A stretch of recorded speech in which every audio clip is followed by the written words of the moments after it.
Joe! Okay, so I just got finished reading 13 Reasons Why.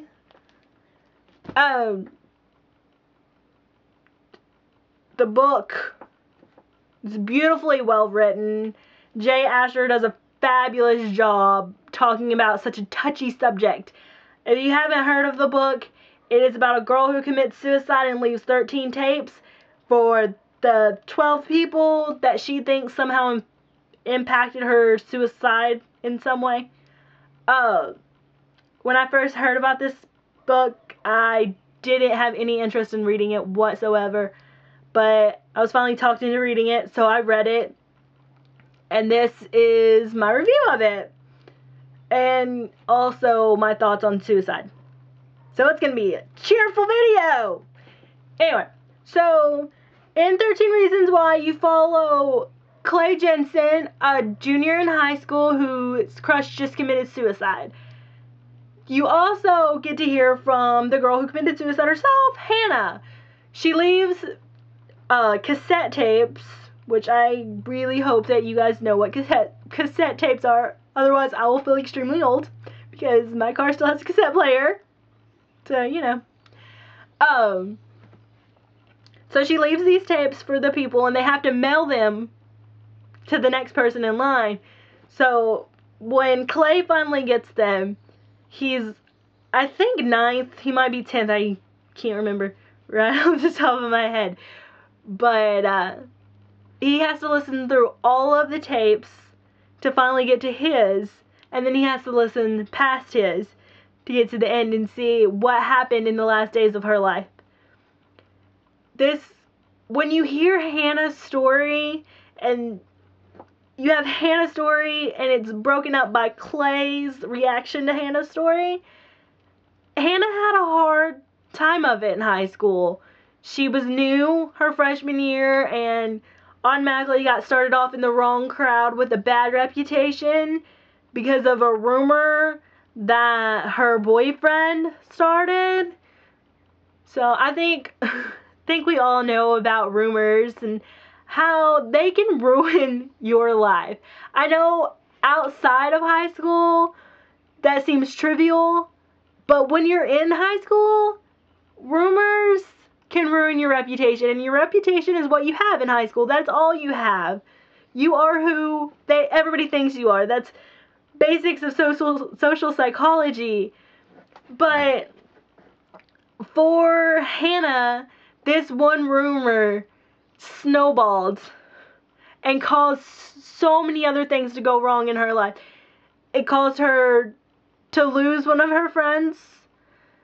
It caused people to think bad of her and to assume that they can use her for her body.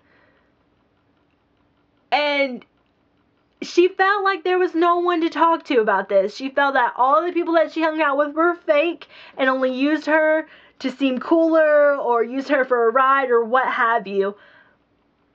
And when it came to the end, she felt there was nothing left for her. Until she meets Clay.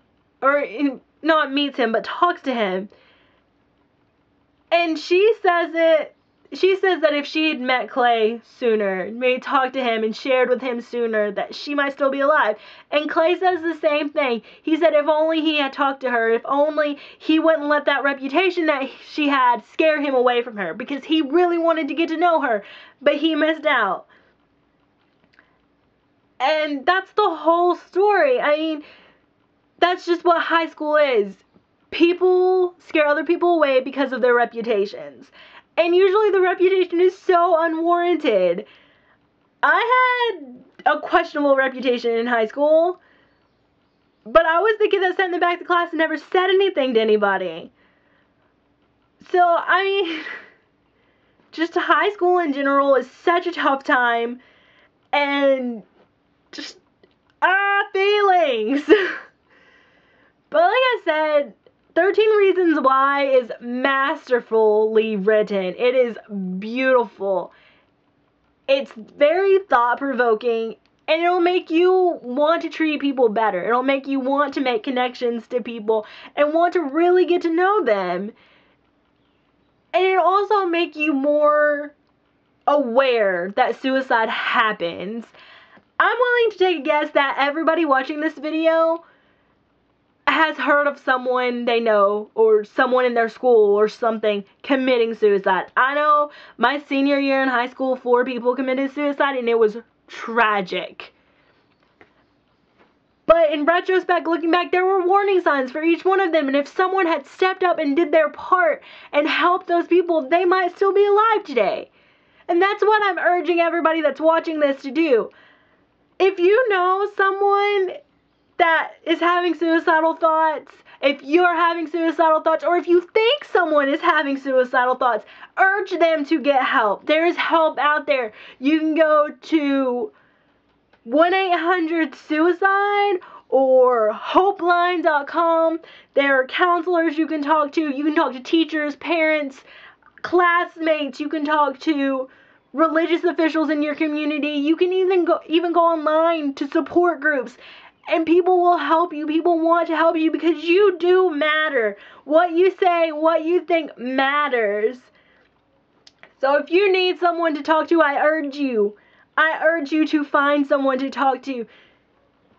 Even if it's online and even if you never really meet that person in life, if they help you and they support you and give you the confidence and give you what you need to go on to live another day, do it because you matter.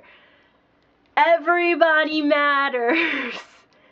So I'm going to step off of my soapbox now because I'm going to start crying if I don't. And everybody should read 13 Reasons Why, just because not only is it masterfully well written and it's beautiful and it talks about such a taboo issue in our society, but it will open your eyes and make you more aware that this really happens. And just because someone's thinking about suicide does not make them weak. It makes them...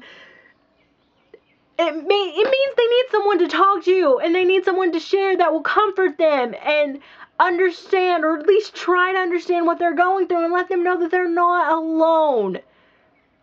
So I urge you all to help people. Be nice to people, be good to people, because we all have our crap that we're dealing with. We have baggage and tons of it. So help your fellow man, woman, and child. Okay, I said I was done before, and now I'm really, really, really done because I am on the verge of tears. Joe, you have to read The Pretties by Wednesday. I'll see you then. Peace out, Book Scouts.